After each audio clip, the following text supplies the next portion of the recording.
Hello बच्चों, so I have decided to record this one, ठीक है, because the live lecture was it got stop because of the network issues. तो will start from the beginning itself. ठीक है जी, चलो. तो when is valence bond theory, like this is the second theory in chemical bonding. Again, this theory is about the covalent bond, because all the theories are about the covalent bond. None of them is about the ionic or the metallic bond. ठीक है. Covalent bond जब बोलता हूँ तो coordinate bond भी included है, because coordinate bond is a special case of this covalent bond. Got it. ठीक है. अभी वैलेंस बॉन्ड बोल रहा है, डेफिनेटली बॉन्ड से रिलेटेड थियरी है. ठीक है. अब वैलेंस बोल रहा है तो वैलेंस इलेक्ट्रॉन या वैलेंस शेल से कुछ रिलेशनशिप है, इतना तो क्लियर है. ठीक है. बाकी कितना होगा क्या होगा वो आगे देखेंगे, बट इतना क्लियर है. ठीक है. अच्छा, इसमें हो क्या रहा है देखो.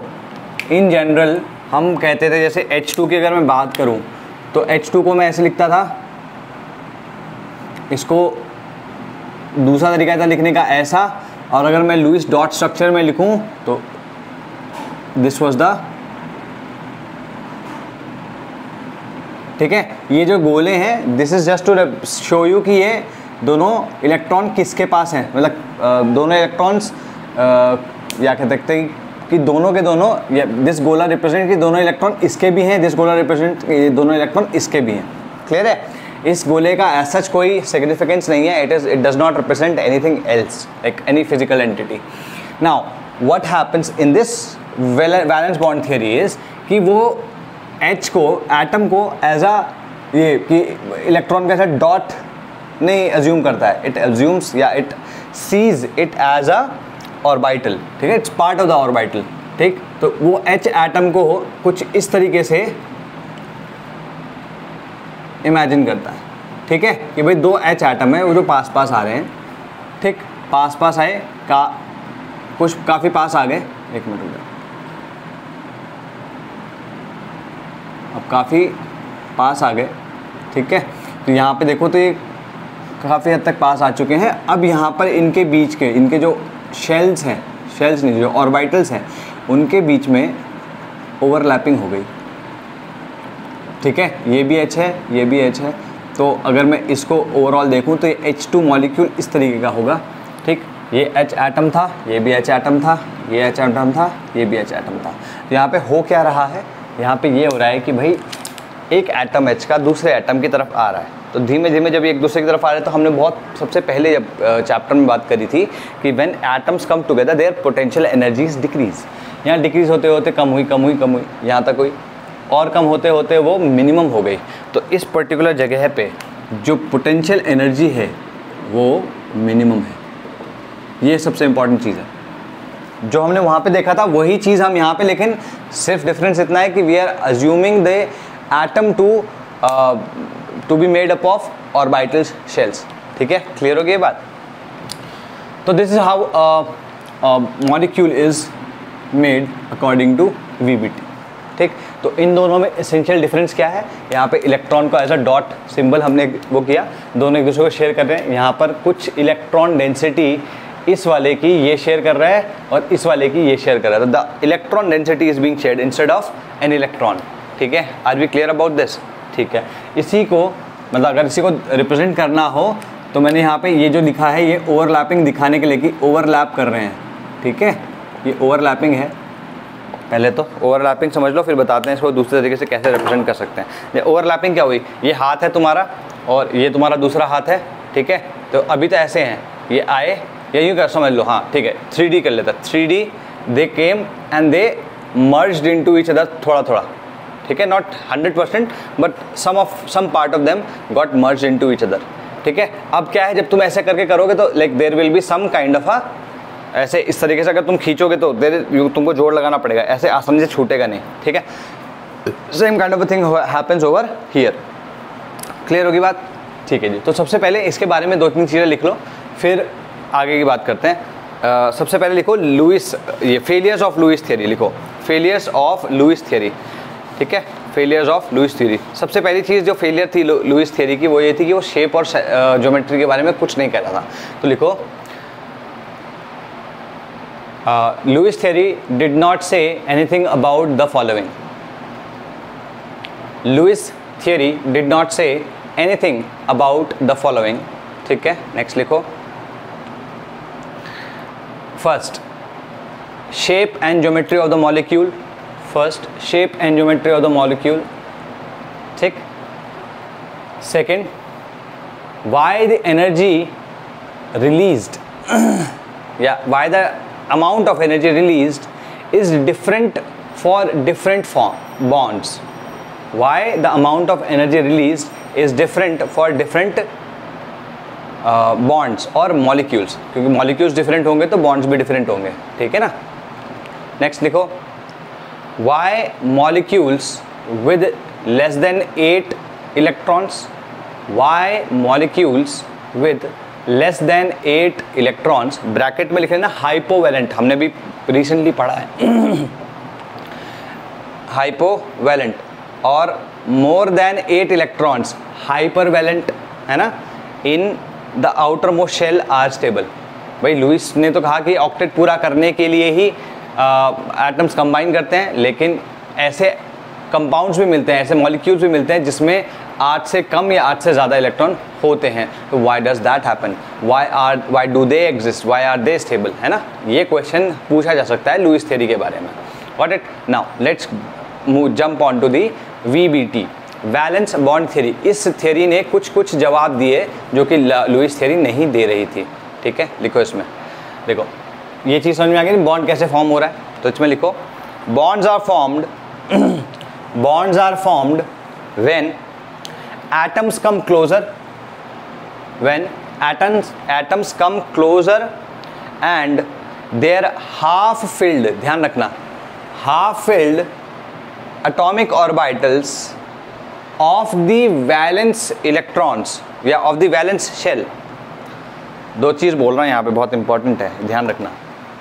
ठीक है, हाफ फिल्ड ऑर्बिटल्स, ये ऑर्बिटल्स कैसे होने चाहिए? Half filled. ठीक है, पहली चीज़. दूसरी कहाँ के होने चाहिए? वैलेंस शेल के, वैलेंस शेल. और तीसरा ये जो ओवरलैपिंग होनी चाहिए सिमेट्रिक होनी चाहिए, सिमेट्रिकली, मतलब जो overlapping, they are overlapping symmetrically. ठीक है, तो लिखो, they are half filled atomic orbitals of the valence shell. हर एक के नहीं, हर एक ऑर्बिटल पार्टिसिपेट नहीं करेगा बॉन्डिंग में. जो कि हाफ फील्ड होंगे और वैलेंस शेल के होंगे वही पार्टिसिपेट करेंगे. ठीक है, ओवरलैप सिमेट्रिकली. ठीक है, तो इसी बॉन्ड को मैं इस तरीके से दिखाऊं तो भी चलेगा. Instead of just overlapping which is evident, I can show it as this. Electron कैसा होना चाहिए?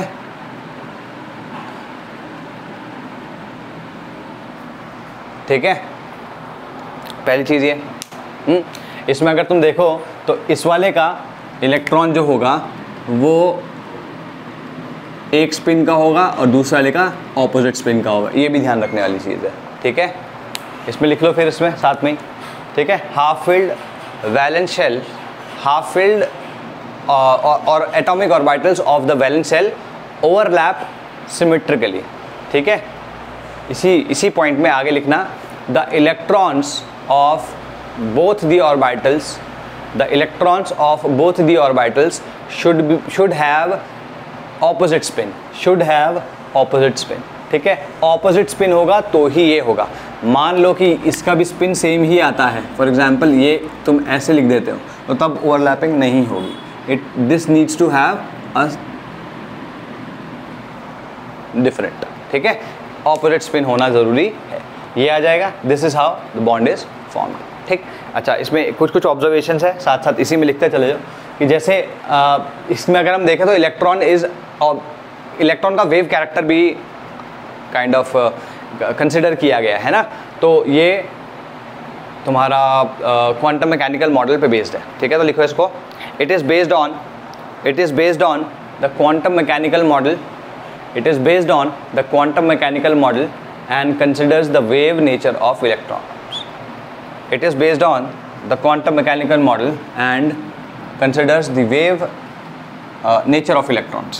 ठीक है, एक चीज़ होगी. दूसरा यहाँ पे देखो, लुईस था, लुईस भाई साहब की थ्योरी में कुछ कुछ गलतियाँ थी, हालांकि उसकी हर चीज़ नहीं डिस्कार्ड की गई, कुछ ही चीज़ें डिस्कार्ड की गई, ठीक है। इसमें क्या हुआ, ये हिटलर, ठीक है, हिटलर प्लस लंदन, ये दोनों ने, भाई साहब ने दोनों ने अच्छा काम किया इसके ऊपर। They actually developed this theory, लेकिन जिसके नाम से एक्चुअली में थियरी जानी जाती है that name is Pauling, Linus Pauling, ठीक है। इन लोगों ने क्या किया, इस थियरी को और ज़्यादा मजबूत बनाया by hybridization and the concept of resonance, ठीक है। ये दोनों कॉन्सेप्ट इसने दिए थे, पॉलिंग ने, ठीक है। क्लियर होगी बात, लिख लो इसको भी, ठीक है, इसको लिख लो। अच्छा, ओवरलैपिंग, ये लिख लिया। ओवरलैपिंग की बात करते हैं, ठीक। ओवरलैपिंग में क्या है, ओवरलैपिंग है क्या, basically it is the combination of atomic orbitals. तो ओवरलैपिंग जो मैंने यहाँ पे बोला था उसमें लिख सकते हो, it overlapping is simply combination of atomic orbitals. Overlapping is simply combination of atomic orbitals, ठीक है। अब इसमें मेन पॉइंट्स लिखो, ठीक है। क्या क्या मेन पॉइंट्स हैं, लिखो। Atomic orbitals must come sufficiently close, मतलब they should come sufficiently close, उससे कम में काम नहीं चलेगा और बहुत ज़्यादा में भी काम नहीं चलेगा। लिखो, AOs must come sufficiently close to each other, atomic orbitals must come sufficiently close to each other, sufficiently close to each other such that they overlap to form the covalent bond, such that they overlap to form covalent bond, ठीक है। इसे में लिखो, the extent of overlapping, मतलब ये extent of overlapping can not be more than 50%, ठीक है। यूँ समझो कि अगर मैं इसी को थोड़ा इस तरीके से बना दूँ, ये इसका वो है, अगर यहाँ पे तक तुम्हारा दूसरा एटम आ जाता है, ठीक है, तो तुम देख रहे हो यहाँ पर ये न्यूक्लियाई की जो डिस्टेंस है वो बहुत कम हो चुकी है। इस टाइम पे इनके बीच में रिपल्शन बहुत ज़्यादा बढ़ चुका होगा, तो दिस इज़ नॉट पॉसिबल, ठीक है। तो लिखो, the extent of overlapping can not be more than 50%, else the electron and proton repulsion, else the electron and proton repulsion will be very high, ठीक है। तो अब नेक्स्ट लिख लो। एक चीज़ हम ऑलरेडी लिख चुके हैं कि भाई हाफ फील्ड होने चाहिए विद ऑपोजिट स्पिन, ये बहुत इंपॉर्टेंट चीज़ है जो यहाँ पे लिखा है ना, साथ में ये भी लिख देता हूँ भाई, ऑपोजिट स्पिन। ये एकदम बहुत ही बेसिक चीज़ है इसकी, ये तो कभी पूछी भी जा सकती है, इसलिए इसे हमेशा ध्यान रखना है, ठीक है, भूलना नहीं है।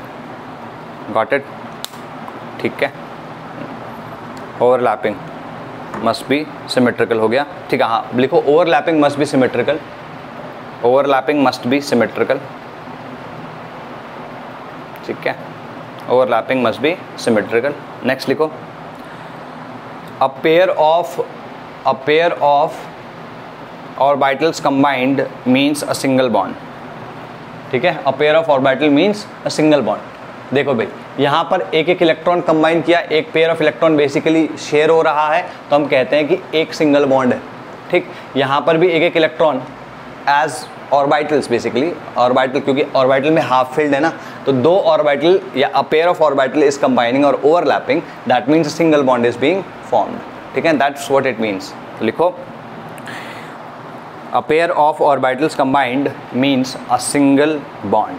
क्लियर होगी बात। अच्छा, अब एक चीज़ बता रहा हूँ जिसमें चलो ठीक है, पहले एक्सटेंट ऑफ ओवरलैपिंग के बारे में बात करते हैं, उसके बाद हम आगे इस पर बात करेंगे, हाफ फील्ड ऑर्बिटल्स, ठीक। इसमें लिखो, due to this overlapping there is maximum electron density. अभी देखो, पहले हम क्या कहते थे, दोनों के दोनों इलेक्ट्रॉन्स बीच में है, अभी हम क्या कहेंगे, the maximum electron density is between them. इन दोनों न्यूक्लियाई के बीच में maximum electron density, we can not say that it is an electron, we will have to say that electron density is more there, ठीक है। तो due to the overlapping due to the overlapping there is maximum electron density somewhere between the two atoms, somewhere between the two atoms. ठीक है, clear हो गई बात? दोनों के बीच में कहीं होगा. आइडियली ये मिडिल में होना चाहिए, लेकिन ज़रूरी नहीं है कि मिडिल में हो, क्योंकि तुम जानते ही हो कि जब किसी दो के बीच में बॉन्ड हो जिसमें एक ज़्यादा इलेक्ट्रोनेगेटिव हो तो इलेक्ट्रॉन कभी कहाँ शिफ्ट कर जाता है? Towards the more electronegative element. इतना क्लियर है?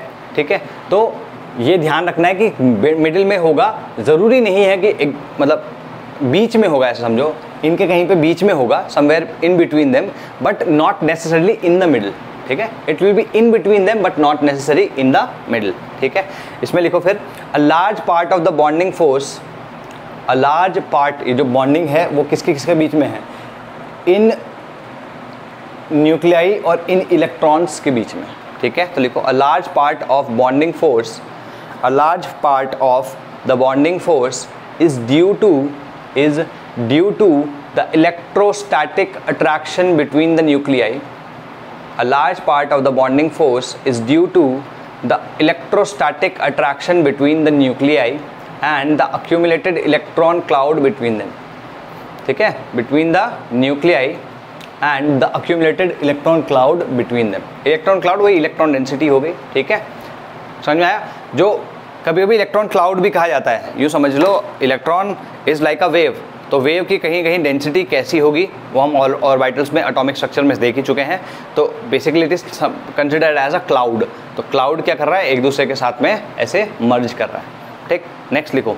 इसमें क्या है कि ये जब एक साथ आते हैं, तुमने देखा यहाँ से यहाँ आते आते पोटेंशियल एनर्जी डिक्रीज कर रही थी, इस पॉइंट पे आके मिनिमम हो गई. एनर्जी डिक्रीज करी, इसका मतलब कहीं ना कहीं तो रिलीज हुई होगी. जो एनर्जी इस बॉन्ड फॉर्मेशन के प्रोसेस में रिलीज होती है उसको हम बॉन्ड एनर्जी कहते हैं. और वो जितनी ज़्यादा होगी, मतलब जितनी ज़्यादा वो रिलीज हुई होगी उतना ज़्यादा स्टेबल ये जितनी ज़्यादा रिलीज हुई इसका मतलब इसकी एनर्जी उतनी ही कम हो गई, और एनर्जी जितनी कम वो उतना ही ज़्यादा स्टेबल. सिस्टम के बारे में मैंने बताया था ना, the lower the energy the system has, है ना, एनर्जी सिस्टम की जितनी लो होगी वो उतना ही ज़्यादा सिस्टम स्टेबल होगा. तो लिखो इसमें the amount of heat released per mole, the amount of heat release per mole during overlapping is termed as bond energy. The amount of heat energy per mole released, during overlapping released, amount of heat released per mole during overlapping is termed as bond energy. ठीक है, full stop. इसमें लिखो this energy stabilises, जो भी बात बता रहा था मैं, this energy stabilizes the system as the molecule, now has less energy. This energy stabilizes the system as the molecule has low energy. ठीक है, लेस एनर्जी दैन बिफोर. अब ये सिस्टम जो है एनर्जी लो हो गई. ठीक, इसका एक सीधा और भी है. देखो एनर्जी रिलीज होगी तो ये ज़्यादा स्टेबल होगा, और हम कह सकते हैं कि इसको फिर डीस्टेबलाइज करना उतना ही मुश्किल होगा. तो यहाँ पर जो एक्सटेंट ऑफ ओवरलैपिंग है ना वो उतना ही ज़्यादा हो जाता है. ठीक है, तो ये जो एक रिलेशनशिप है, बहुत लंबा सा रिलेशनशिप है 4-5 चीज़ों के बीच में, वो लिख रहा हूँ, बहुत इंपॉर्टेंट है भाई. हाई बॉन्ड एनर्जी अगर है तो उसका मतलब क्या हुआ? High stability. ठीक है, हाई स्टेबिलिटी हो गया. इसका मतलब उसकी बॉन्ड जो स्ट्रेंथ है वो भी ज़्यादा हो जाएगी, हाई हो जाएगी. ठीक है, बॉन्ड स्ट्रेंथ अगर हाई है तो बॉन्ड लेंथ भी जो होती है वो छोटी होती है. ये ध्यान रखना, जो जितना ज़्यादा स्ट्रॉन्ग बॉन्ड होगा उसकी बॉन्ड लेंथ उतनी ही छोटी होगी. मतलब वो उतने ही अच्छे से बंधा हुआ, मतलब दोनों के दोनों एटम्स अच्छे से बंधे हुए होंगे एक दूसरे से. और बॉन्ड लेंथ छोटा होने का मतलब क्या है कि ये जो भाई इसके और इसके बीच का तो डिस्टेंस है ना बॉन्ड लेंथ. तो अगर ये मर्जिंग अच्छे से हो रखी है, if they are merge together very well, pretty well, तो व्हाट विल हैपन, ये लेंथ जो है वो छोटी होगी. और वाइस वर्सा भी, अगर लेंथ छोटी है इसका मतलब ये मर्जिंग या ओवरलैपिंग अच्छी है, तो हाई ओवरलैपिंग लिख सकते हो. ठीक है, हाई ओवरलैपिंग, ये बहुत इंपॉर्टेंट है, बहुत ही ज़्यादा इंपॉर्टेंट है ये पूरा का पूरा रिलेशनशिप इसको ये दोनों चीज़ें तो डेफिनेटली याद रखनी है, लेकिन अगर और कुछ ना भी याद रहे तो bond strength is directly proportional to bond energy is directly proportional to 1 bond length, या inversely proportional to bond length. तुम और इतना तो याद रख ही सकते हो, ये सब याद ना भी रहे तो इतना तो याद रखना ही रखना है, ठीक है, आगे काम आएगा ही आएगा, ये बहुत इंपॉर्टेंट है, इसको लिख लो, ठीक है, ओके।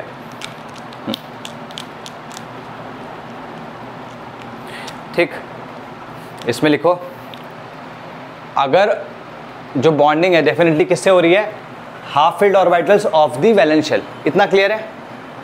अगर मैं बात करता हूं इसकी, अच्छा एक सेकंड पहले तो ये भी लिख लेते हैं ना कि जितने अनपेयर्ड ऑर्बिटल्स हैं उतने बॉन्ड बन सकते हैं कि नहीं बन सकते। जैसे अगर मैं बात करूं इसका एक ऑर्बिटल अनपेयर्ड था, इसका एक ऑर्बिटल का अनपेयर्ड था, तो दोनों में दो अनपेयर्ड थे, दो ऑर्बिटल्स थे जिसमें विद अनपेयर्ड इलेक्ट्रॉन, तो इन्होंने क्या बना दिया, एक बॉन्ड है ना, एक बॉन्ड बनाया दोनों ने मिलकर। तो अगर मैं इसको हटाऊं सिर्फ एक इस एटम की बात करूं तो किसी भी एटम में जितने भी हाफ फिल्ड ऑर्बिटल्स होंगे उतने ही बॉन्ड वो बना सकता है। तो पहले ये चीज़ लिख लो, एनी एटम इन जनरल लिख लेना, any atom in general will be able to make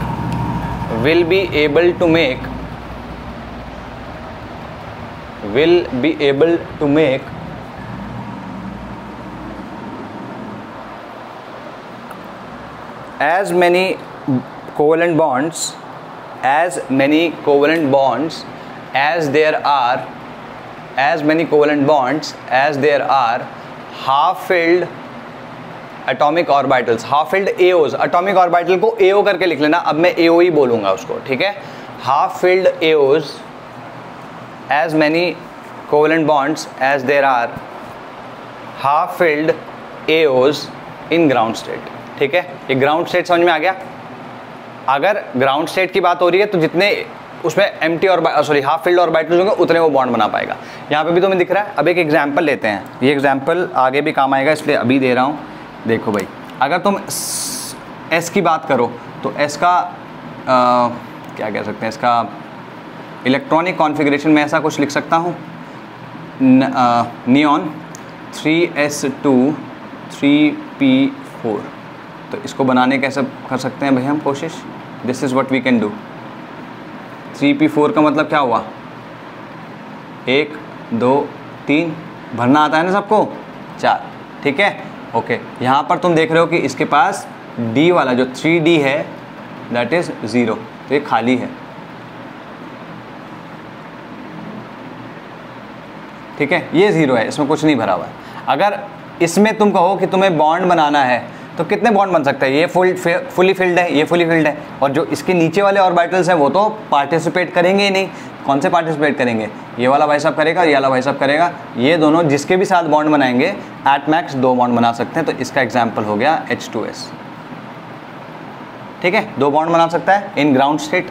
मान लो कि ये फर्स्ट एक्साइटेड स्टेट में आ जाए, ठीक है, फर्स्ट एक्साइटेड स्टेट, तो फर्स्ट एक्साइटेड स्टेट में क्या हो सकता है, Ni, ठीक, Ni में क्या होगा, ये एक इलेक्ट्रॉन यहाँ से जंप करके हायर ऑर्बिटल में चला जाएगा, ठीक है, Ni 3s2 3p3 and 3d1। तो यहाँ पर तो भाई साहब ऐसा ही रहेगा, यहाँ पर क्या हो जाएगा, एक, क्योंकि ये वाला जो पेड है वो वाला जाएगा, जो अनपेड है वो नहीं, ठीक है।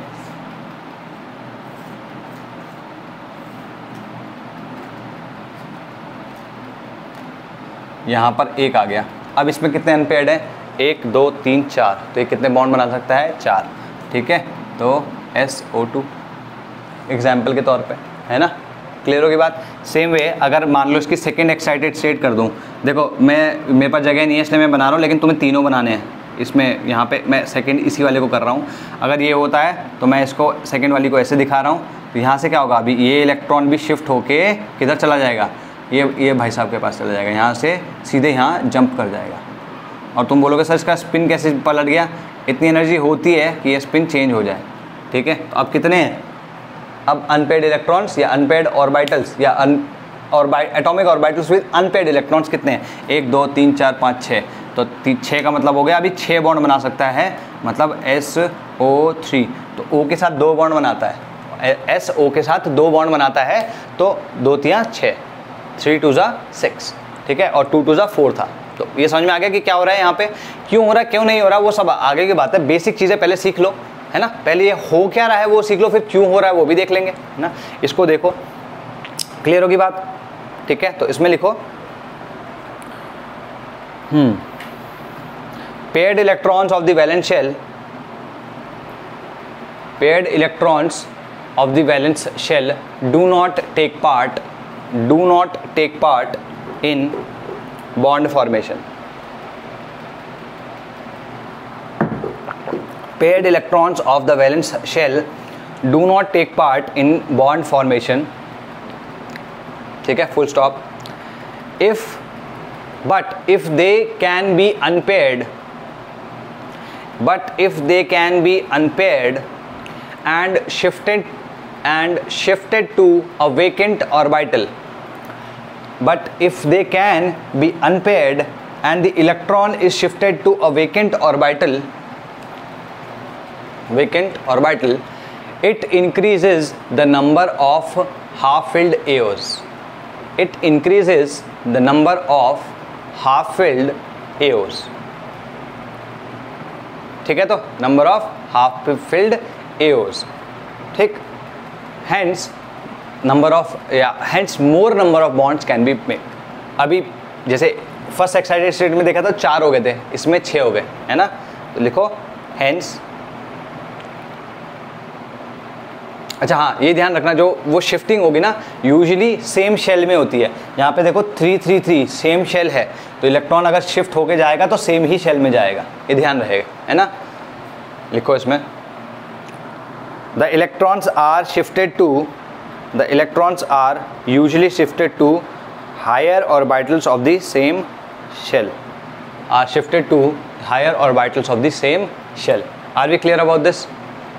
ठीक है जी, ठीक है। इस वजह से तुम देख सकते हो सल्फर की डाईवैलेंसी या बाईवैलेंसी, टेट्रावैलेंसी और हेक्सावैलेंसी तीनों एक्सप्लेन हो रही है, क्योंकि तीनों की तीनों वैलेंसीज ये शो करता है, तो ये इन वैलेंसीज को भी एक्सप्लेन कर पा रहा है। तो लिखो दिस एक्सप्लेन्स टेट्रावैलेंसी,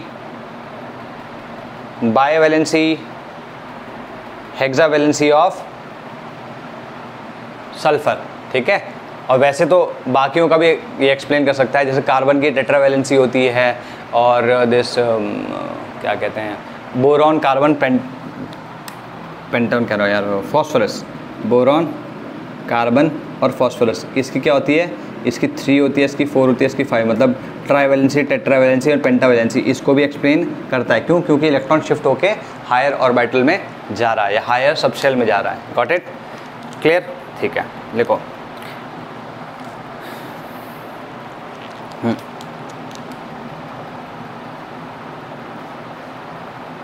अब एक चीज़ है, इसको लिखो, ये ओरिएंटेशन के ऊपर है, तो ओरिएंटेशन के बारे में बात करते हैं। पहले मैं ये नीचे वाला पार्ट मिटा रहा हूँ, अभी इंपॉर्टेंट है, नोट डाउन कर लिया होगा मोस्ट प्रॉब्ली तुमने, नहीं किया तो उसका स्क्रीनशॉट ले लो।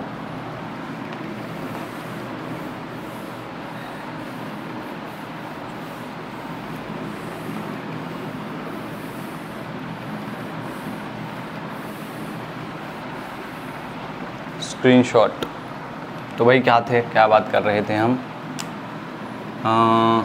हाँ, और सॉरी ओरिएंटेशन इंपॉर्टेंट है। क्यों? क्योंकि यहाँ पे हम जो ऑर्बिटल्स की बात कर रहे हैं, सारे के सारे ऑर्बिटल्स डायरेक्शनलेस नहीं होते। एस वाला तो डायरेक्शनलेस है, क्यों? क्योंकि वो स्फेरिकल है, सिमेट्रिकल है, लेकिन बाकी सब सिमेट्रिकल नहीं है। कोई एक्स एक्सिस पे है, हालांकि they are symmetrical in themselves, लेकिन जो एक्स एक्सिस पे पड़ा है वो ऐसे पड़ा है, और जो वाई एक्सिस पड़ा है वो ऐसा कुछ पड़ा है। तो are they symmetrical to each other? No, they are not, है ना। इनका ओरिएंटेशन भी क्या एक दूसरे के साथ में ओके है? नहीं है। क्लियर होगी बात। तो बॉन्डिंग के लिए ओरिएंटेशन का भी इम्पॉर्टेंट, ओरिएंटेशन का सही होना भी इम्पॉर्टेंट है। तो लिखो इसमें लिखो the atoms with half filled orbitals, half filled AOs, the atoms with half filled AOs must have proper orientation for overlapping, proper orientation for overlapping. जैसे अगर मैं बात करूं P, तो ये दोनों या तो PX PX हो सकते हैं, या तो ये PY PY हो सकते हैं, या ये PZ PZ हो सकते हैं। अगर ये PY PY PX PX से PZ PZ हुए तो इनका जो फाइनल वर्जन आएगा वो आएगा ऐसा, ये और ये। तो यहाँ पे क्या है, ओवरलैपिंग हो रही है। क्लियर। मान लो कि इंस्टेड ऑफ दिस, ठीक है, मैं इसे हटा रहा हूँ यहाँ पे, इंस्टेड ऑफ दिस मेरे पास ऐसा कुछ सीन होता, ये और ये तो PX हो गया मान लो, और ये PY हो गया फॉर एग्जांपल। तो नाउ क्या ये दोनों अच्छे से ओवरलैपिंग करेंगे? नहीं होगा। यहाँ पे क्या होगा, इस तरीके से कुछ बनेगा। तो ये बॉन्ड फॉर्मेशन नहीं हुआ यहाँ पे, तो लिटरली कोई अच्छे से ओवरलैपिंग हो ही नहीं रही है। और ओवरलैपिंग अच्छी नहीं होगी तो ये कोई बॉन्ड स्टेबल नहीं होगा। तो हम कह सकते हैं बेसिकली, या बहुत क्रूड वर्ड्स में, कि this is not a bond, ठीक है, this does not constitute a bond. Got it. तो यहाँ पर ओवरलैपिंग अच्छी हो रही है, क्यों? क्योंकि ओरिएंटेशन अच्छा है। यहाँ पर ओरिएंटेशन सही नहीं है तो बॉन्ड ओवरलैपिंग नहीं हो रही, बॉन्ड फॉर्मेशन नहीं हो रहा है। तो लिखो। अच्छा, इसको एक एग्जाम्पल को तुम नोट कर सकते हो, ठीक है, इस एक एग्जाम्पल को नोट कर लो, ठीक है। चलो,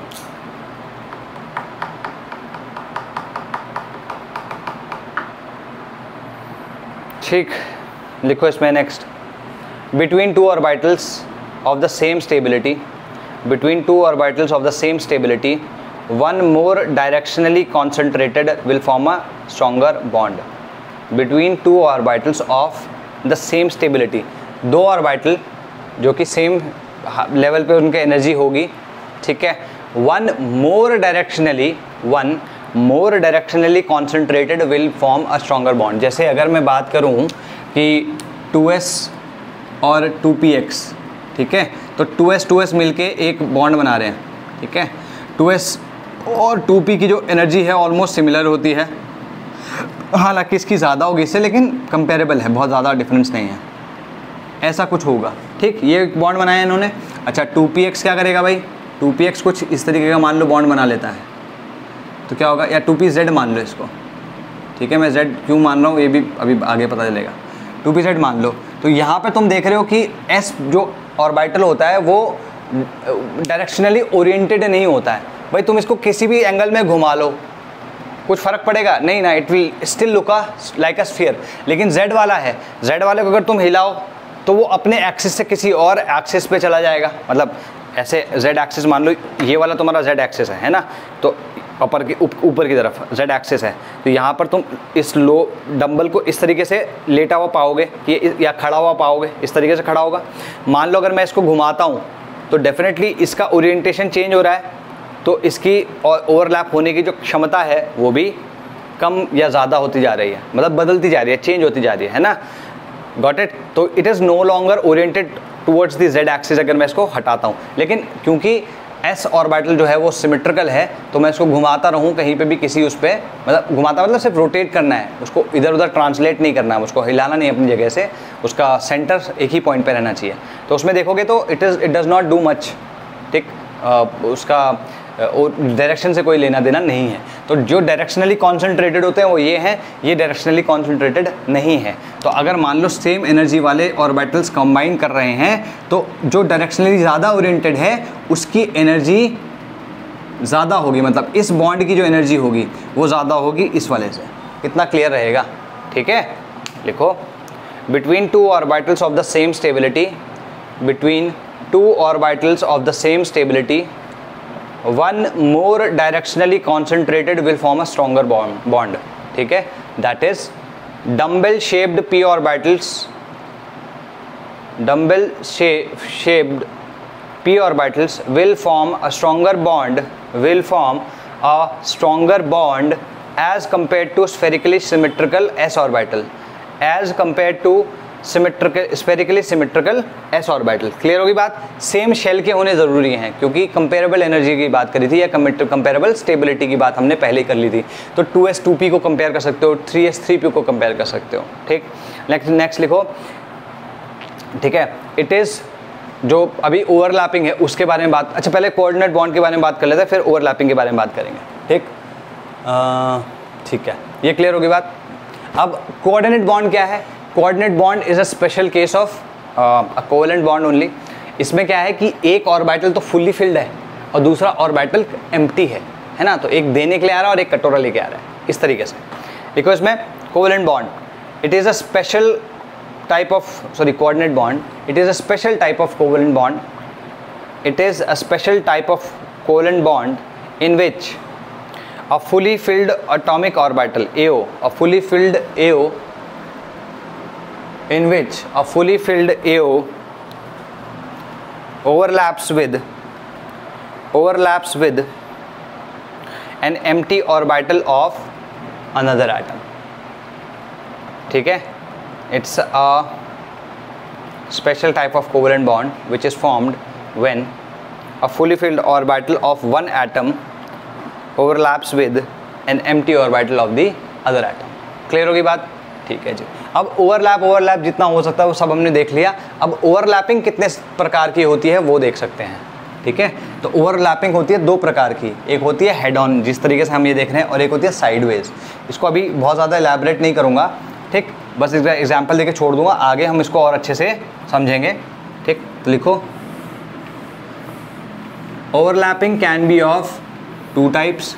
overlapping can be of two types. One is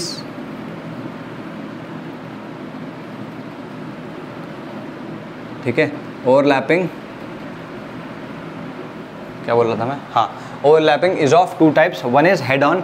head on मतलब सीधे सीधे एक दूसरे के एक्सिस के अलॉन्ग ये कंबाइन करके, और या फिर यूँ कर, अच्छा उसकी डेफिनेशन भी दे देता हूँ, चलो रुको।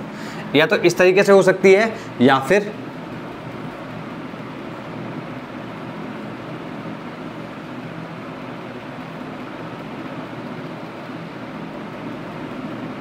ठीक है, तो क्लियर होगी बात। तो जब बॉन्ड जो है वो इंटर न्यूक्लियर एक्सिस के अलॉन्ग ही बनता है तब हम उसे कहते हैं हेड ऑन ओवरलैपिंग। और जब इंटर न्यूक्लियर एक्सिस, ये इंटर न्यूक्लियर एक्सिस अगर तुम मानो तो ये इंटर न्यूक्लियर एक्सिस का मतलब क्या है कि जो न्यूक्लियस जिस लाइन के ऊपर पड़े हुए हैं दोनों के दोनों, इन दोनों एटम्स के जो न्यूक्लियाई हैं वो उस लाइन के ऊपर पड़े हुए हैं, उसको, उस लाइन को हम कहते हैं इंटर न्यूक्लियर एक्सिस। और जो ये ऑर्बिटल्स हैं दे आर, इस वाले केस में तो they are oriented in that line only, और उसी लाइन के अलॉन्ग तुम्हारी ओवरलैपिंग हो रही है। और इस वाले केस में उनके अलॉन्ग नहीं, उनके ऊपर या नीचे पे ओवरलैपिंग हो रही है। तो लिखो कोवेलेंट बॉन्ड या overlapping is of two types. One is head on, another is head on या एक्सियल, हेड ऑन और axial, head on or axial, and the other one is sideways, and the other one is sideways, ठीक है, and the other one is sideways, ठीक है। इसकी जो definition है वो साथ में मैं आगे लिखवा दूंगा, बट इतना जानना ज़रूरी है। तो इसमें कोऑर्डिनेट बॉन्ड के बारे में लिख लेना कि कोऑर्डिनेट बॉन्ड जो होता है हमेशा हेड ऑन या एक्सियल ओवरलैपिंग से होता है। तो लिखो coordinate bond is always formed by the head on or axial overlapping, ठीक है।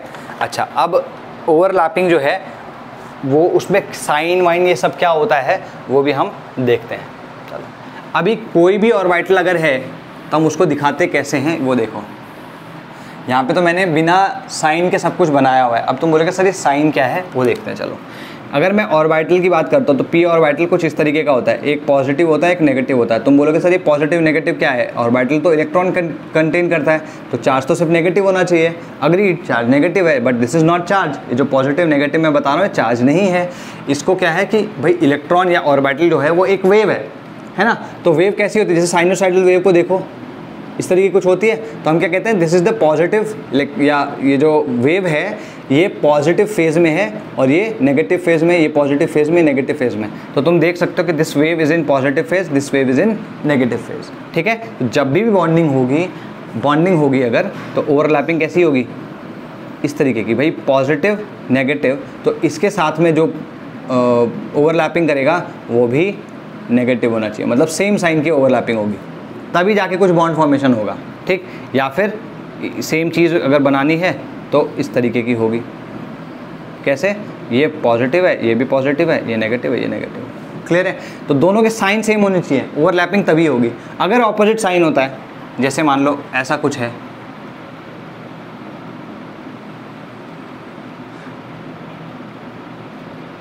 ऑपोजिट साइन हो गया ना, यहाँ पर जो ओवरलैपिंग है ये नलिफाई हो जाती है।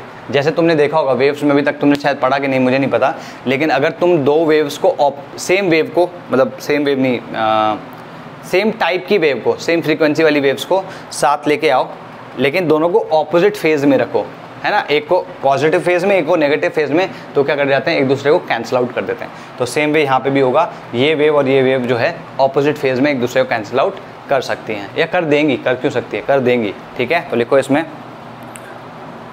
lobes of overlapping orbitals, lobes of overlapping orbitals must have the same sign। lobes, ये लोब होता है ना, this is the lobe of the orbital, ये दो लोब्स हैं, है ना, lobes of the atomic orbitals AOs must have the same sign, ठीक है। तो ये ध्यान रखना, ये वाला पूरा बनाना, ये तुम एग्जाम्पल के तौर पे लिख सकते हो, ये वाला मैं आगे बताऊंगा, ठीक है। इरादा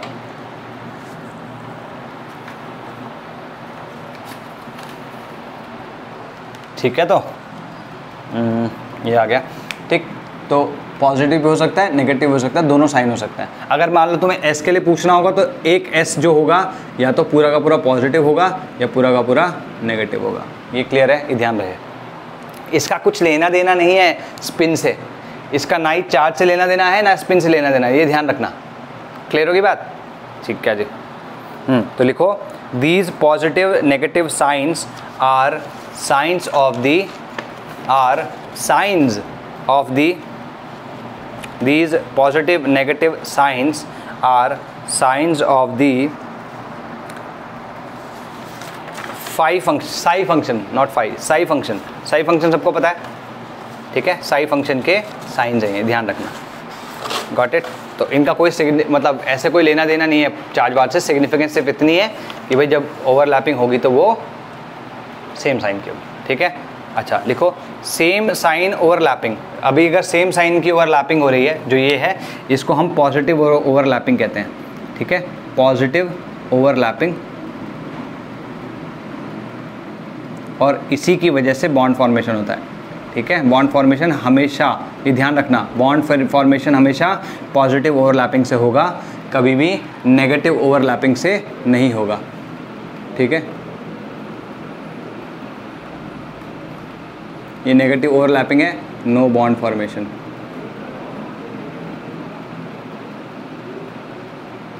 ठीक है। क्लियर होगी बात।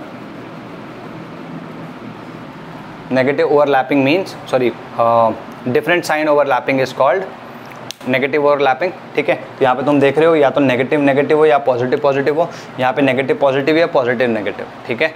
ये ओवरलैपिंग होगी तो ये पॉजिटिव कहलाएगी, ये वाली नेगेटिव कहलाएगी। अच्छा लिखो अब थर्ड टाइप की लिख लो, ज़ीरो ओवरलैपिंग, ज़ीरो ओवरलैपिंग। तो ज़ीरो ओवरलैपिंग कैसे कैसे हो सकती है। ज़ीरो ओवरलैपिंग का एक्चुअली मतलब हुआ कि नील ओवरलैपिंग है, मतलब effectively there is no overlapping. यहाँ पे तो ओवरलैपिंग हो ही रही है ना, चाहे नेगेटिव पॉजिटिव की हो रही हो, है ना। लेकिन ज़ीरो ओवरलैपिंग का मतलब हुआ या तो ऐसा है कि कोई ओवरलैपिंग ही नहीं हो रही है, एक तुम्हारा ऐसा है और दूसरा बिल्कुल ही अलग हो गया, ठीक है, दोनों के दोनों अलग उसके हो गए। और एक हो गया तुम्हारा जिसको कहते हैं हम दोनों ओवरलैपिंग साथ में हो जाए, पॉजिटिव और नेगेटिव दोनों ओवरलैपिंग साथ में हो जाए, इसको कहते हैं हम साइमल्टेनियस ओवरलैपिंग, ठीक है। तो साइमल्टेनियस ओवरलैपिंग कैसी होगी, जैसे मान लो ये OS ऑर्बिटल है और ये मान लो P ऑर्बिटल है, ये दोनों ओवरलैप करेंगे तो कैसे होगा, ये पॉजिटिव है, ये नेगेटिव है, ये पॉजिटिव है, मान लो ऐसा कुछ है। तो यहाँ पे क्या होगा, इस तरीके का होगा, और O जो है वो इस तरीके से कुछ इसके साथ ओवरलैप कर जाएगा। अगर तुम देख रहे हो तो यहाँ पॉजिटिव ओवरलैपिंग तो हो रही है, लेकिन साथ में पॉजिटिव नेगेटिव ओवरलैपिंग भी हो रही है, तो इफेक्टिवली ज़ीरो ओवरलैपिंग हो जाएगी। क्लियर होगी बात। तो लिखो ज़ीरो ओवरलैपिंग, लिखो it takes place in the following 2 cases, 2 cases में हो सकता है, इन द फॉलोइंग 2 केसेस, ठीक है। तो फॉलोइंग 2 केसेस, एक तो हो गया नो ओवरलैपिंग, एक तो हो गया no overlapping. Example p x p y, no overlapping, इनके बीच में कोई ओवरलैपिंग थोड़ी ना होगी भाई। ये इस तरह अभी मैंने बनाया भी था थोड़ी देर पहले, ये जो दोनों हैं ये मिलके कैसा बना लेंगे, इस तरीके का कुछ बना लेंगे ना, तो यहाँ पे ये ओवरलैपिंग थोड़ी ना हुई, ठीक। तो लिखो इसमें zero overlapping, it can take place in the following 2 ways. First is no overlapping, example क्या हो गया पी एक्स पी वाई, उससे सीधे ये बनेगा, कोई ओवरलैपिंग नहीं है। सेकंड लिखो साइमल्टेनियस ओवरलैपिंग, साइमल्टेनियस ओवरलैपिंग, इसमें क्या हो गया, ये एस है और ये पी जेड मान लो या पी एक्स मान लो, कुछ भी मान लो इसको, और ये दोनों के दोनों ओवरलैप कर रहे हैं ऐसे, एक पॉजिटिव पॉजिटिव के साथ साथ या पॉजिटिव ओवरलैपिंग के साथ साथ नेगेटिव ओवरलैपिंग भी हो रही है, ठीक है। तो लिखो simultaneous overlapping, example S plus P x, S plus P x, ठीक है। और यहाँ पर अगर देखो तो this is inter nuclear axis, ये जेड एक्सिस है। ये ध्यान रखना, हम कोई सा भी एक्सिस ले सकते थे, bond axis of bond formation. INA क्या होता है, इंडियन नेशनल आर्मी नहीं, INA is inter nuclear axis, inter nuclear axis of bond formation. तो जिस एक्सिस के अलाउंग बॉन्ड फॉर्मेशन हो रहा है, जैसे ये एक्चुअली में जो बॉन्ड फॉर्मेशन हो रहा है, उस एक्सिस को हम इंटर न्यूक्लियर एक्सिस कहते हैं। क्लियर होगी बात। तो इंटर न्यूक्लियर एक्सिस यूजुअली जो है वो जेड एक्सिस को अज्यूम किया जाता है, ठीक है। हम कन्वेंशन दे रहे हैं ना, we are assuming it to be z axis, ठीक है। तो लिखो इसमें, लिखो कहाँ थे हम, हाँ, एस प्लस पी एक्स, और जो इंटर न्यूक्लियर एक्सिस है वो जेड एक्सिस है, और इसमें लिख लो both positive and negative overlapping takes place simultaneously, both positive and negative overlapping takes place simultaneously, ठीक है जी। नेक्स्ट लिखो। अब ये इंपॉर्टेंट है क्योंकि ओवरलैपिंग जब भी होगी तो वो किस वैलेंस शेल की हो रही है, और उस वैलेंस शेल में भी किस सब शेल की या किस ऑर्बिटल की हो रही है, ठीक है। तो जैसे इसको मिटाते हैं, अब देखते हैं। जैसे अगर मान लो तुम्हारा सेकंड शेल है, तो सेकंड शेल में कौन कौन से हो सकते हैं, सेकंड शेल में, या ऐसे समझो इसको, H है और F है, H है और Cl है, H है और Br है, H है और I है। अगर हम ध्यान से देखें तो इसका जो ऑर्बिटल है जो कि ओवरलैप कर रहा है, that is first 1s orbital. इसका जो ऑर्बिटल ओवरलैप करेगा that is 2p orbital, not s, ठीक है। ये तो सब जगह 1s होने वाला है, 1s होने वाला है। ये वाला क्या होगा, 2p की जगह अभी 3p हो जाएगा, ये 4p हो जाएगा और ये 5p हो जाएगा, ठीक है। तो मैं क्या कह रहा था कि अगर ऑर्बिटल्स दोनों के दोनों जितने ज़्यादा एनर्जी में सेम, मतलब सिमिलर हों, आसपास हों, और जितने ज़्यादा न्यूक्लियस के पास हों, भाई ये सबसे ज़्यादा न्यूक्लियस के पास है, ये थोड़ा दूर है, ये और भी दूर है, ये और भी दूर है, ये और भी दूर है। तो जो ऑर्बिटल एक दूसरे से एनर्जी में आसपास हों और जो न्यूक्लियस के जितने पास होंगे उनके बीच की जो बॉन्डिंग होगी वो उतनी ज़्यादा स्ट्रॉन्ग, या ओवरलैपिंग होगी उतनी ही ज़्यादा स्ट्रॉन्ग होगी। तो लिखो इसमें between two subshells, between two subshells of the same shell। चलो इस वाले को, ये एक चीज़ समझ में आ गई, इसको थोड़ा डिफरेंट तरीके से समझाते हैं, इसको थोड़ा आगे भी लेंगे। डिफरेंट तरीके से समझाने का है कि जैसे अगर सेम शेल के सबशेल्स की बात करें, ठीक है, तो एस की जो ओवरलैपिंग होगी वो स्ट्रॉन्गेस्ट होगी। सेम शेल की बात हो रही है, ठीक है, एसपी की फिर कम होगी और पीपी की सबसे कम होगी। ये that is what I mean to say. हालांकि एग्जैक्टली ये चीज़ भी यहाँ पे भी लागू है, या ये चीज़ यहाँ पे भी लागू है, लेकिन अभी पहले इसको समझो फिर इसको समझाते हैं। देखो between two subshells of the same shell, between two subshells of the same shell, एक सेकेंड यार, अच्छा sorry, closer the valence shell, sorry मैं बोल कुछ और रहा था, समझा कुछ और रहा हूँ। देखो क्लोजर द वैलेंस शेल, लिखो closer the valence shell to the nucleus, closer the valence shell to the nucleus, ठीक है, closer the valence shell to the nucleus, more is the extent of overlapping, more is the extent of overlapping, more is the extent of overlapping and stronger the bond, stronger. तो इस वाले को एक second के लिए रोको, इसी की बात करो सिर्फ। मोर is the extent of the bond, sorry extent of overlapping, stronger is the bond. इसका जो बॉन्ड होगा, इसका जो बॉन्ड होगा वो ज़्यादा स्टेबल होगा या स्ट्रॉन्ग होगा इससे, क्योंकि देखो 1s और 2p है, ये एक तो इनकी एनर्जी भी आसपास है और दोनों के दोनों इन दोनों से कंपैरेटिवली ज़्यादा पास है न्यूक्लियस के, तो इनकी जो बॉन्ड एनर्जी या ओवरलैपिंग होगी वो अच्छी होगी और इनकी बॉन्ड एनर्जी भी ज़्यादा होगी। सेम वे इसका, सेम वे इसका, सेम वे इसका। तो कंपैरिजन में अगर तुम देखे जाओ तो HI का जो बॉन्ड है वो सबसे वीक है और HF का जो बॉन्ड है वो सबसे स्ट्रॉन्ग है। इसी चीज़ को अगर तुम लिखना चाहो तो अभी तुम इस तरीके से लिख सकते हो कि फर्स्ट में जो और फर्स्ट शेल के जो ऑर्बिटल्स हैं उनकी ओवरलैपिंग अच्छी होगी, फिर फर्स्ट 2 की होगी, फिर 2 की होगी, फिर 2 3 की होगी, फिर 3 की होगी, इस तरीके से। ठीक है, तुम ऐसे देख सकते हो कि सबसे अच्छी ओवरलैपिंग इन्हीं की होगी। ठीक है, इसी वजह से तुम देखोगे अगर सिंगल बॉन्ड की बात करी जाए, सिर्फ सिंगल बॉन्ड की बात करी जाए तो HH जो बॉन्ड होता है सिंगल बॉन्ड, ये स्ट्रॉन्गेस्ट होता है, इसकी बॉन्ड एनर्जी सबसे ज़्यादा होती है। सिंगल बॉन्ड्स में HH सिंगल बॉन्ड की बॉन्ड एनर्जी सबसे ज़्यादा होती है, ध्यान रखना। ठीक है, क्लियर होगी बात। तो ये सारे के सारे शेल्स लिखे मैंने ऊपर। हाँ, यहाँ पर इनके देखो अगर तुम S और P ना भी कंसिडर करो तो 1 2 1 3 1 4 और 1 5 है, तो डेफिनेटली इनकी एनर्जी ये दूर जाते जा रहे हैं न्यूक्लियस से, तो इनकी ओवरलैपिंग जो है वो कम होती चली जाएगी। ठीक, नेक्स्ट लिखो between 2 subshells of the same shell. अभी तो हमने क्या था, शेल्स की बात करी थी कि शेल्स में क्या है, अगर शेल्स जितने ज़्यादा दूर होंगे उतनी ही उनकी एनर्जी या ओवरलैपिंग कम हो जाएगी। लेकिन अब मैं क्या कह रहा हूँ, शेल के अंदर जो सब शेल है उनका क्या सीन होगा। ठीक है, तो लिखो between 2 subshells of the same shell, between 2 subshells of the same shell, more the directional nature, more the directional nature, more the directional nature in the subshell, more is the overlapping, more the directional nature in the subshell, more is the overlapping। जैसे अगर मैं SS की बात करूं, अब SP की बात करूं और PP की बात करूं, तो यहाँ पर अगर देखो तो डायरेक्शनली ओरिएंटेड ये दोनों हैं, ये है, ये तीनों नहीं है, तो यहाँ पे तो डायरेक्शनल जो ओरिएंटेशन है वो 0 हो गया, यहाँ 50% है, यहाँ पे 100% है, तो यहाँ पे ओवरलैपिंग इसकी अच्छी होगी, फिर इसकी अच्छी होगी, तो इसलिए PP बॉन्ड्स ज़्यादा स्ट्रॉन्ग होंगे SP बॉन्ड से और वो ज़्यादा स्ट्रॉन्ग होंगे SS बॉन्ड से। ठीक है, नेक्स्ट लिखो, नेक्स्ट लिखो since S orbital is non directional in nature, since S orbital is non-directional, since S orbital is non-directional in nature, it can undergo only head-on or axial overlapping। S orbital हमेशा head-on या axial orbiting overlapping ही undergo कर सकता है, क्योंकि तुम ध्यान से देखो कभी भी sideways हो ही नहीं पाएगी भाई। sideways जैसे मान लो ये है, ये दोनों साइड मतलब head-on भी हैं, एक तरीके साइडवेज भी हैं भाई। साइडवेज कैसे करा सकते हो, कोशिश करके देखना, नहीं करवा पाओगे।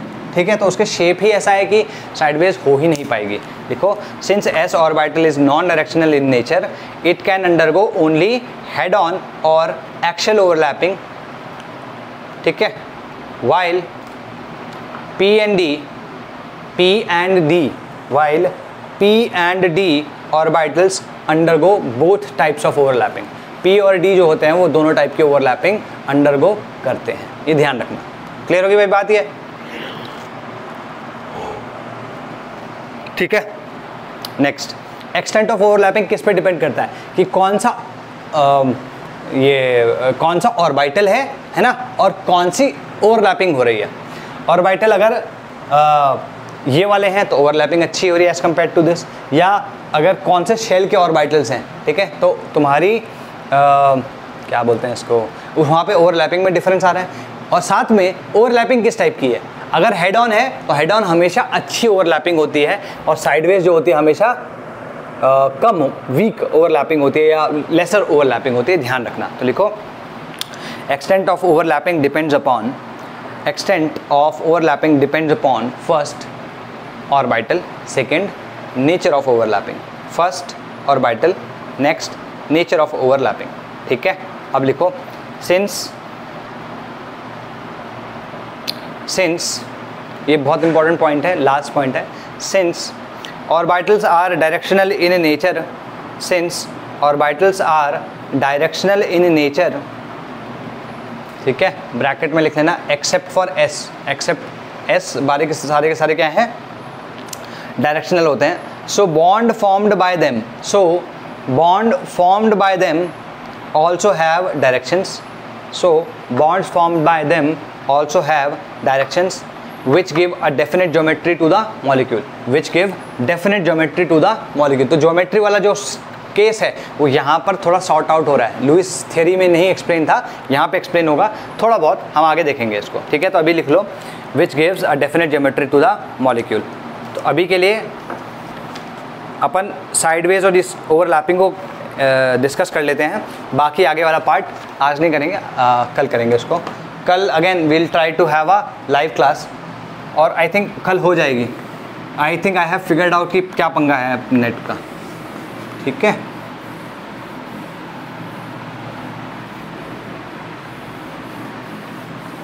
ठीक है, टाइप्स ऑफ ओवरलैपिंग की बात हो रही है, दो टाइप की ओवरलैपिंग है, एक तो है हेड ऑन और एक है साइडवेज, ठीक। तो मैं यहाँ पे ऐसे कर रहा हूँ, तुम्हें चाहे तो तुम टेबल बना के कर लेना, चाहे अलग अलग लिख लेना, कोई ऐसे टेबल वाइज टेबुलर फॉर्म में मैं इनके पॉइंट्स नहीं दे रहा हूँ, ठीक है। तो मैंने अपने लिए बना लिया, ठीक है जी। तो यहाँ पे मैं लिख रहा हूँ क्या बोलते हैं इसको, एक्शियल ओवरलैपिंग, ठीक है जी। और ये जो होगी ये कहलाएगी साइडवेज,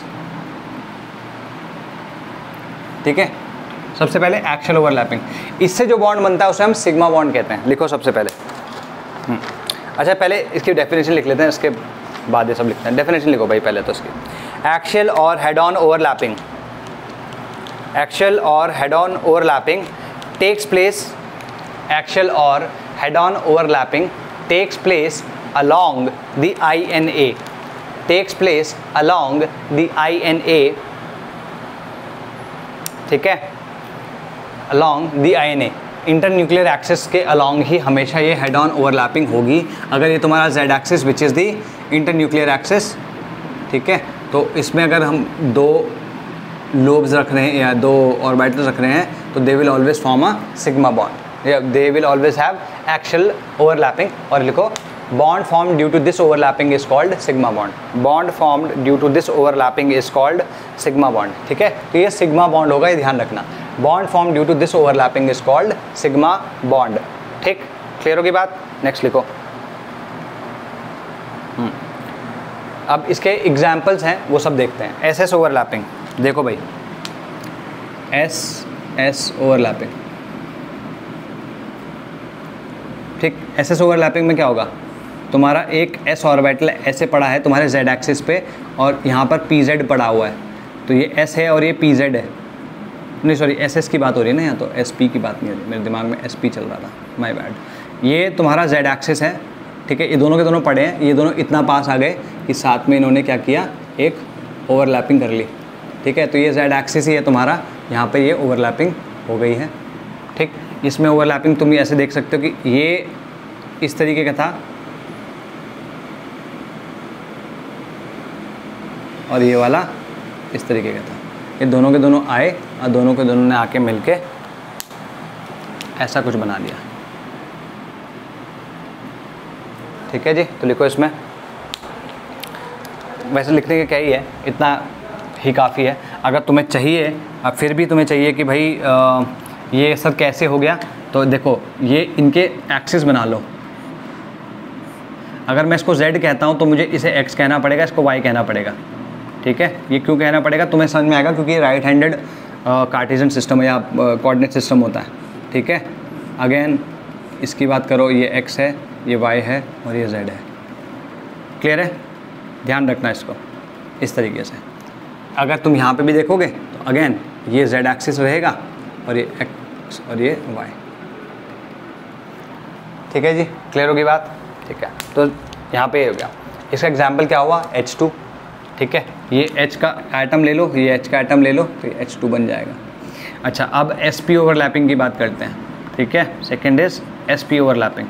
sp ओवरलैपिंग कैसी होगी, s तो डेफिनेटली देखो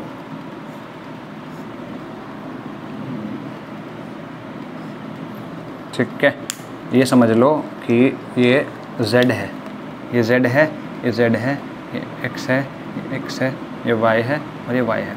तो अगर तुम यहाँ पर अपना S ऑर्बिटल रखते हो, यहाँ पे तुम्हें क्या रखना पड़ेगा, अपना PZ ऑर्बिटल रखना पड़ेगा। और क्योंकि Z एक्सिस के अलॉन्ग ही रहेगा तभी जाके तो हेड ऑन ओवरलैपिंग होगी, है ना, तो इसलिए PZ होगा ये। अब ये दोनों के दोनों एक साथ आए और इन्होंने क्या किया, इस तरीके की कुछ ओवरलैपिंग कर डाली, ठीक है जी। और यहाँ पर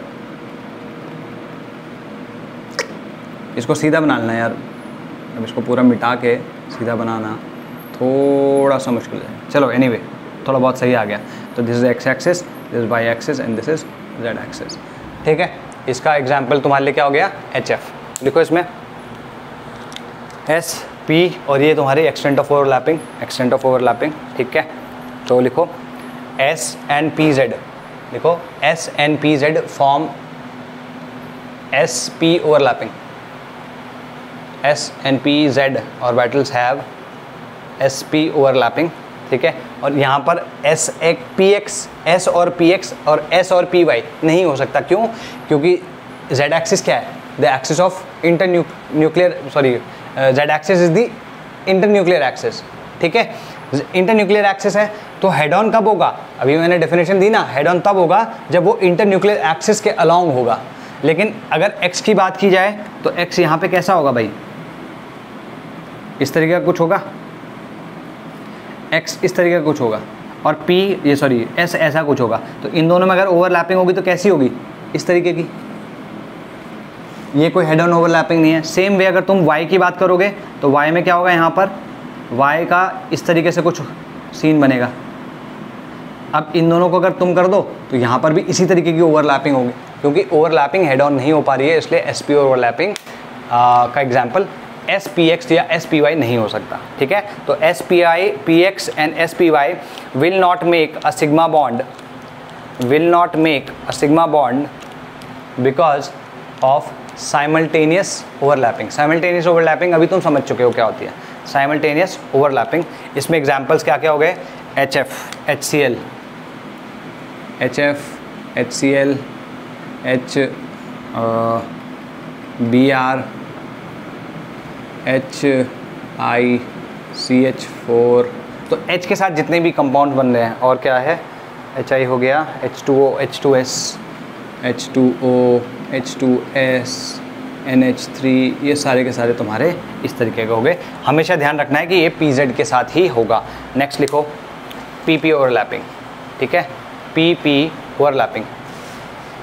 अच्छा एक सेकंड रुको, PP ओवरलैपिंग, अच्छा PP ओवरलैपिंग तो डेफिनेटली दूसरी भी हो सकती है। PP ओवरलैपिंग में भी चलो लिख लो, PP ओवरलैपिंग में इतना लिख लो, फिर उसके बाद हम एक आधा क्वेश्चन करेंगे। PP ओवरलैपिंग अगर तुम लिखोगे तो PP ओवरलैपिंग डेफिनेटली दोनों टाइप की हो सकती है। तो PP ओवरलैपिंग का जो इसका केस है वो देख लेते हैं। देखो भाई, अगर मान लो PZ है और ये भी PZ है तो यहाँ पर ओवरलैपिंग होगी, कौन सी, हेड ऑन।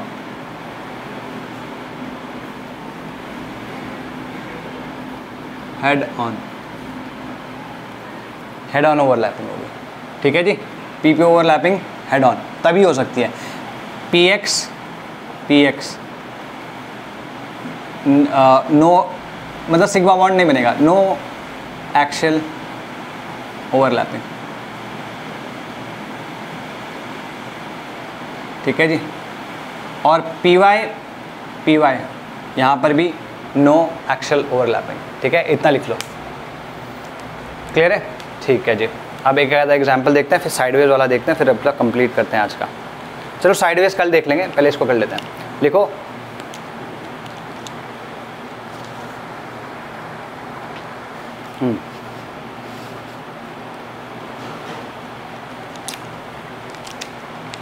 एग्जाम्पल, जैसे हमने पहले ही देखा कि HF की अगर हम बात करें, HF HCl HBr और HI, तो इसमें हम ऑलरेडी देख चुके थे कि इसमें फर्स्ट 1s, ये 2p है, ये 1s 3p है, ये 1s 4p है और ये 1s 5p है।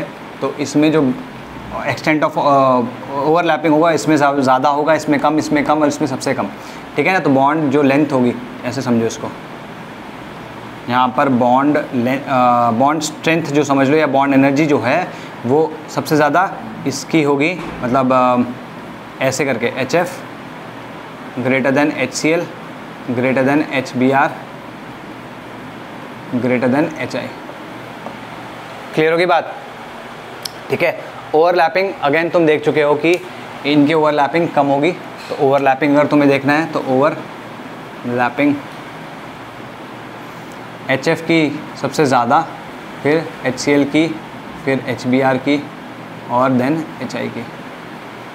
और लास्ट चीज़ है, अगर बॉन्ड लेंथ की बात करते हैं, बॉन्ड लेंथ की अगर तुम बात करते हो भाई, जिसकी स्ट्रेंथ सबसे ज़्यादा होती है उसकी बॉन्ड लेंथ सबसे कम होगी, तो यहाँ पे HF की सबसे कम होगी, HCl की उससे बड़ी होगी, HBr की उससे और भी बड़ी होगी और HI की सबसे बड़ी होगी। गॉट इट, ठीक है जी। तो इतना तुम्हें ध्यान रखना है। तो चाहे इसको BS बोलो चाहे इसको BE बोलो, बॉन्ड एनर्जी बोलो, दोनों सेम रहेगा। तो ये तुम्हारी हेड ऑन ओवरलैपिंग है। कल हम साइडवेज ओवरलैपिंग देखेंगे। चलो बाय बाय, टेक केयर। इसमें कोई डाउट हो तो do let me know and we will have our class at 7 in the morning. Bye bye, take care.